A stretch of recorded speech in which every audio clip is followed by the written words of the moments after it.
مکہ کی فتح کے بعد پورے عرب پر یہ واضح ہو چکا تھا کہ محمد صلی اللہ علیہ وسلم واقعی اللہ کے رسول ہیں۔ اب تیزی سے لوگ اسلام قبول کرنے لگے اور اسلامی سلطنت پورے عرب میں پھیلنے لگی۔ اس وقت عرب میں مسلمانوں کے لیے کوئی بڑا خطرہ باقی نہیں تھا، لیکن عرب کے باہر ایک طاقتور سلطنت یعنی رومن امپائر عرب کے اس اتحاد کو دیکھ کر خوش نہیں تھی۔ دنیا بھر میں یہ خبریں گردش کرنے لگیں کہ رومن امپائر بہت جلد مسلمانوں پر حملہ کرنے والی ہے تاکہ انہیں متحد ہونے سے روکا جا سکے۔ کچھ اطلاعات کے مطابق رومیوں کی فوج 40,000 تھی، جبکہ کچھ کا کہنا تھا کہ وہ 1 لاکھ کی فوج کے ساتھ مسلمانوں کی طرف بڑھ رہے ہیں۔ اس افواہ کی وجہ سے مسلمان ہر وقت چوکنا رہنے لگے کہ کسی بھی وقت حملہ ہو سکتا ہے۔ ایسے میں ہجرت کے 9ویں سال رسول اللہ صلی اللہ علیہ وسلم نے رومیوں کے خلاف جنگ کا اعلان کر دیا اور ایک اسلامی فوج کو جمع کرنا شروع کر دیا۔ اس سے پہلے جب بھی آپ صلی اللہ علیہ وسلم کسی علاقے پر لشکر کشی کرتے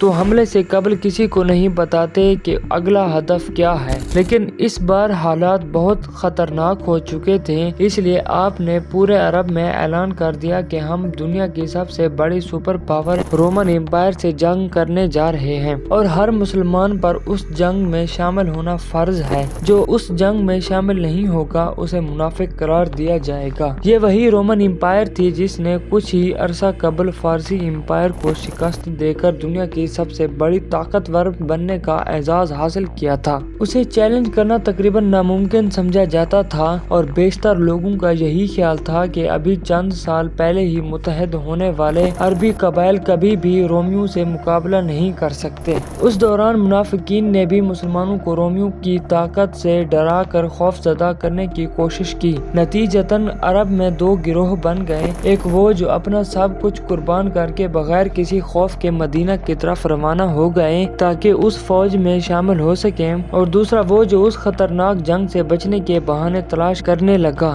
دیکھتے ہی دیکھتے پورے عرب سے لوگ اس لشکر میں شامل ہونے لگے اور یہ فوج 30,000 تک پہنچ گئی، جو اس وقت تک کی سب سے بڑی اسلامی فوج تھی۔ لیکن اتنی بڑی فوج کو منظم کرنا کوئی آسان کام نہ تھا، کیونکہ یہ جنگ سال کے سب سے گرم موسم میں ہونی تھی اور وہ بھی عرب کی سخت ترین گرمی میں۔ اس وقت پورے عرب میں قحط پھیل چکا تھا، اس لیے رسول اللہ صلی اللہ علیہ وسلم نے تمام مسلمانوں سے اس فوج کے لیے مالی امداد فراہم کرنے کی اپیل کی۔ جیسے ہی یہ اعلان ہوا، ہر مسلمان اپنی استطاعت کے مطابق اس لشکر کے لیے عطیات دینے لگا۔ رسول اللہ صلی اللہ علیہ وسلم ہمیشہ ہر جنگ کے بعد حاصل ہونے والا مال غنیمت مسلمانوں میں فراخ دلی سے تقسیم کرتے تھے، لہٰذا اب مسلمانوں کی باری تھی کہ وہ بھی اسی جذبے سے اسلام کی مدد کریں۔ حضرت عمر رضی اللہ تعالیٰ عنہ جو اکثر نیکیوں میں حضرت ابوبکر سے پیچھے رہ جاتے تھے، اس بار انہیں پیچھے چھوڑنے کے لیے اپنی آدھی دولت لے کر رسول کی خدمت میں حاضر ہو گئے۔ لیکن کچھ ہی دیر بعد حضرت ابوبکر اپنی ساری دولت اور گھر کا تمام سامان لے کر آ گئے اور ایک بار پھر سبقت لے گئے۔ حضرت عثمان جو مدینہ کے امیر ترین تاجروں میں سے ایک تھے، انہوں نے 900 اونٹ، 100 گھوڑے اور 1000 دینار عطیہ کیے، جبکہ حضرت عبد الرحمن بن عوف نے بھی بڑی مقدار میں اونٹ، گھوڑے اور مال عطیہ کیا۔ یہ تو وہ لوگ تھے جو مالی طور پر خوشحال تھے، لیکن غریب صحابہ نے بھی اپنی حیثیت کے مطابق بھرپور تعاون کیا۔ ان میں سے ایک صحابی نے پوری رات محنت کر کے کچھ کھجوریں کمائیں اور وہ بھی اللہ کی راہ میں پیش کر دیں۔ ان بے شمار عطیات کے باوجود 30,000 کے لشکر کو سنبھالنا آسان نہ تھا۔ جیسے ہی فوج مدینہ سے نکلی، صورتحال یہ تھی کہ ہر 18 صحابہ کے لیے صرف 1 اونٹ میسر تھا اور مدینہ سے تبوک کا فاصلہ تقریباً 700 کلومیٹر تھا، جسے طے کرنے میں کم از کم 15 دن لگتے۔ اس لیے 18 صحابہ ایک ہی اونٹ کو باری باری استعمال کر رہے تھے، جو بہت مشکل کام تھا۔ چند دن بعد فوج کا کھانے پینے کا سامان بھی ختم ہو گیا، جس کے باعث مجبوری میں کچھ اونٹوں کو ذبح کرنا پڑا۔ مگر حالات کتنے ہی سخت کیوں نہ ہو جائیں، سب جانتے تھے کہ اگر کوئی پیچھے رہ گیا تو وہ منافق قرار دے دیا جائے گا، لہٰذا تمام مسلمان صبر کے ساتھ سفر جاری رکھتے رہے۔ اسی دوران ایک صحابی حضرت ابوذر غفاری اپنے اونٹ کے پیچھے رہ جانے کی وجہ سے لشکر سے الگ ہو گئے، مگر انہوں نے ہمت نہیں ہاری اور اپنا اونٹ چھوڑ کر پیدل ہی تبوک کی طرف روانہ ہو گئے۔ راستے میں فوج قوم سمود کے علاقے سے گزری جنہوں نے ایک زمانے میں پہاڑوں کو تراش کر شاندار محلات بنائے تھے۔ ان کے کھنڈرات کو دیکھ کر مسلمانوں کا ایمان مزید پختہ ہو گیا، لیکن رسول اللہ صلی اللہ علیہ وسلم نے اس علاقے کے پانی کو استعمال کرنے سے منع کر دیا۔